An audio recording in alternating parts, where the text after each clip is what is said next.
Hello, welcome back to Kenny and Sports Guys podcast. I'm your host, Kenny Severa, and it is an honor to interview my next guest. Salley is known for his defensive prowess, rebounding ability, and his 4 NBA championships, 2 with the Bad Boys Detroit Pistons. Salley also played for the Chicago Bulls, Miami Heat, and the Los Angeles Lakers before retiring in 2000. He is the first person in NBA history to win championships with 3 different franchises, since joined by Robert Horry, Danny Green, and LeBron James, as well as the first player in the NBA to win a championship in 3 different decades, since joined by Tim Duncan. After his retirement, Salley went on to become one of the hosts of Fox Sports Net's The Best Damn Sports Show, period, which is considered to be one of the best sports shows ever made. Please welcome to the show, Salley. Thank you so much for being on the show today, John. Thank you very much. And I'm glad you could read because you did such a great job. Hey, the script helps out. So the first question I have is, you started your career in the NBA with the Detroit Pistons, being drafted by the 11th overall in the 1986 NBA draft. During that time, the Pistons were in the midst of the Bad Boys era. What was it like playing for the Bad Boys Pistons during that time?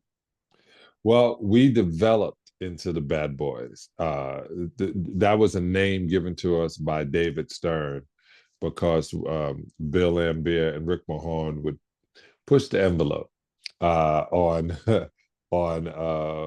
attempted murder and basketball. So he called us the Bad Boys, but really the Bad Boys were the Celtics. They were the ones doing all the tricky, dirty things. But we took the moniker and we ran with it. It was a great situation. It was always tinkering back and forth on whether I was being traded. I wind up lasting, and the blessing was my first 4 years were Eastern Conference Championship. Then we went to the NBA Championship and lost in 7, where we were cheated in 7. And then we won 1989, 1990. So my first 4 years were very intense and very satisfying. So you said cheated. That actually sticks out with me. Why did you say that you were cheated during that time? Well, there was and you got to look it up. There was a foul call on Bill Laimbeer going up to defend Kareem Abdul-Jabbar, and Kareem thought he was going to get hit, and Bill just jumped straight up, and Kareem shot an air ball hook, and we got the rebound and was dribbling, and the referee was like, no, I was blowing the whistle, you didn't hear it. And it was a phantom call. And if that foul or that bad call doesn't happen, I'm a 3-time champion in 1988, 89, 90. But that does not kill you, brother, will only make you stronger. And it made us stronger the next year. So true, so true. Now, you have played with many future Hall of Famers from the Pistons, such as Joe Dumars and Dennis Rodman. One player that sticks out was Isiah Thomas. What was it like playing with Isiah Thomas? I love Isiah. To this day, we still talk. I try to work with him with one of his companies, which at one time was called One World Farmer. We were the largest, and we are the largest hemp growers in the world out of Colombia. And every time Isiah calls upon me, I show up. He has been a fierce leader since I was 21 years old. And we've literally grown into a great friendship, a brotherhood. So the next question I have is, it's no big secret that your rivals in the late 1980s were the Boston Celtics, led by Larry Bird, who was playing out of his mind during that decade. From 1986 to 1988, the Pistons were on the losing end of the Eastern Conference Finals. Sorry to bring up bad memories, but it's just history. In 1988, the Pistons finally made it over the hump. What was it like finally getting over the hump, beating the Celtics? I was a Celtic fan growing up. I was a Celtic fan in college. I had a ton of chances. Red Auerbach had me, Len Bias, Mike Brown. Since I was a sophomore, the summertime, we would go up to Massachusetts, and we would play at the camp. at the Celtic camp. So I thought I was going to be a Celtic. I wanted to wear that green and white, um, even to the point of my right before I've gone pro, I was at the playoff game with the Celtics versus the Atlanta Hawks, and I Mm. still thought I was going to be a Celtic. Um, and then when the draft came, the number 2 pick was Len Bias, which was a great pick. God rest his soul. He didn't get to perform. He changed the world by dying that night. He's definitely a martyr, but it was definitely getting over the hump of going by Larry Legend. I learned so much from Mikhail and Chief and DJ. Um, it was just tough. It was Tommy Heinsohn. It was just tough to play against him, but steel sharpened steel. So after losing in 1987 in Game 7, we came back and beat them 4 straight in 1988. So it was a learning lesson. It was a long summer, but it was a good summer because we got to work on what we needed to work on, and it paid off. Now, after your days with the Pistons, you eventually moved on to other teams such as the Chicago Bulls and ending your career with the Lakers. You played with another set of Hall of Famers in Michael Jordan and Kobe Bryant. My first question is, what was it like playing under Michael Jordan? Um, it was exactly what you thought. When one time we had gone to New York City and we were staying at the Plaza, um, and great hotel. And Dennis Rodman, in your contract, you have different things, the rooms you're going to get, how you're going to travel. They needed 4 suites because Phil Jackson got a suite, Scottie Pippen got a suite, Michael Jordan got a suite, Dennis Rodman got a suite. And I told people it was like playing with the Beatles, Elvis, and Michael Jackson all at the same time. Wow. So that was a tour with the best groups that you can possibly think of, and playing, we expected to win amongst ourselves. And when we got to places, you can always tell that they were expecting us to win. People were um, people were wanting to see us, guys playing against us. We kind of break up teams when we show up because you don't want to be embarrassed. So you wind up playing your best. And it was like every game was a championship game. So every game made us better. What was it like playing alongside Kobe Bryant? I love Kobe. Kobe was only 20 years old, and we used to play one-on-one every day. And I tell people that. I go, yeah, we played one-on-one every day because um, he would be in the gym. He would stay in the gym. He was a gym rat. And I had spent 3 years away and come back into the NBA. I didn't want to leave the gym either.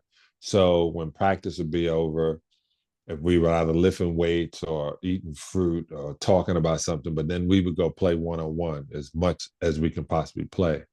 Uh, and he, like, the more hours, there's a book called The Tipping Point. The Mm-hmm. more hours you put into something, right? You put in 20,000 hours into something, you become an expert. Well, Kobe put in 40,000 hours. Wow, that's amazing. Yeah. So, were there any key differences between playing alongside Kobe Bryant and Michael Jordan? Yeah. Michael was the originator, and Kobe, there was Tide soap detergent and then Tide Plus. That's the way I look at it. They both get your clothes clean. One is the original though, and Kobe was able to model his career after MJ while modeling his career after his father, who was also a great player. God rest his soul, Jelly B. How would you want people to remember your long NBA career? Uh, I want them to remember whatever they want to remember. I just want them to remember that I did everything I could with all the time I have on the planet. That's actually a really good answer. I really like that answer, actually. Now, as a kid growing up, one of my favorite sports shows of all time was the Best Damn Sports Show, period. What were some of your favorite memories from the show? Getting a check. No, my favorite moments were the That's actually fact a that, pretty good reason. yeah, we would get there and I would tell these guys, and they thought I was joking. Like year five, I was like, this is the best job I've ever had. And they were like, why do you say that? Why are you like mocking us? I said, this is the best job I've ever had. Basketball was not the best job. It was the highest paying job, but it was the most stressful job. Mm, The best damn sports show is I got to sit back and rely on my memory and on my feeling about sports and entertainment. So we originated the podcast. mm. Four guys sitting around having a conversation, not in suits. I always thought it was crazy that we would have to wear suits to talk about sports when nobody at the arena was wearing a suit. That is Uh, true. right. And so it was the old mentality of like people used to go to Celtic games and everybody when that was the attire of the country. So I think being relaxed in the clothes that you would normally wear to talk about something that you watch to relax you is better put. And the fact that we had a baseball player who was successful, a football player who was successful, me being a basketball player who was successful, Tom Arnold being an actor comedian who was successful, Chris Rose being one of the greatest hosts I've ever been around and so knowledgeable. So putting that starting five together, it really, really put you can get an expert idea from Michael Irvin. To this day, on Fox Sports One, Michael Irvin is still giving away great advice, and on ESPN, John Kruk. So I really enjoyed that show. We just did a reunion show in New York City at Fanatic Fest. Oh, I Where was there. we had Jalen Rose and Stephen A. Smith on. It was on Sunday, the last day. Um, but I missed that show. And pretty soon, hopefully, we're putting it back together. Now you dabbed in other projects, but your most recent projects is very interesting. Can you tell Yeah. me about God Bless Bitcoin and how it came about? God Bless Bitcoin is the documentary. It's godblessbitcoin.com. It's right now. You can download it and watch it for free. But it's what it's worth is way more than free. Um, this documentary is really good at telling you and putting you in the future before it's too late, before you're left behind trying to scrap together. This is going to explain where we are in the financial world right now with fiat money and where the future is. So usually people of color most people are left disenfranchised and left out of the conversation. God Bless Bitcoin puts you in the conversation. It explains to you exactly why it's important that you invest your money and put your money into the blockchain, particularly with Bitcoin. I was able to be involved as one being on the film, and then I was blessed to be allowed to be one of the producers because I was so interested in it. Our great director, dual team, Bryant and Kelly, the husband and wife, I have to take my hat off to them. And pretty soon, in years, people are going to praise these two wonderful human beings for warning us, for putting us up on game, and for even naming it God Bless Bitcoin. So one last question. The NBA season is coming. Who's your favorite to win the NBA championship this season? The team with the most points. That's actually pretty funny. What I say to people is, I wish I could predict what it was going to be, but I really can't. So um, I don't know who's going to be in that position. God willing, it's going to be the Celtics again because I'm a Celtic fan. We'll Oh see. wow. Well, where can people find the movie and find you on social media? You should go to John.Salley, and on Twitter, I'm the John Salley, Salley. You can also check me out at Shop Better Life, BETTA, Shop Better, BETTA Life.com. And everybody can right now go on and punch in GodBlessBitcoin.com, and you will be blessed. And you are blessed, sir, also. And I really am blessed that you actually came on the show. And I really want to thank you for taking the time to be on the show.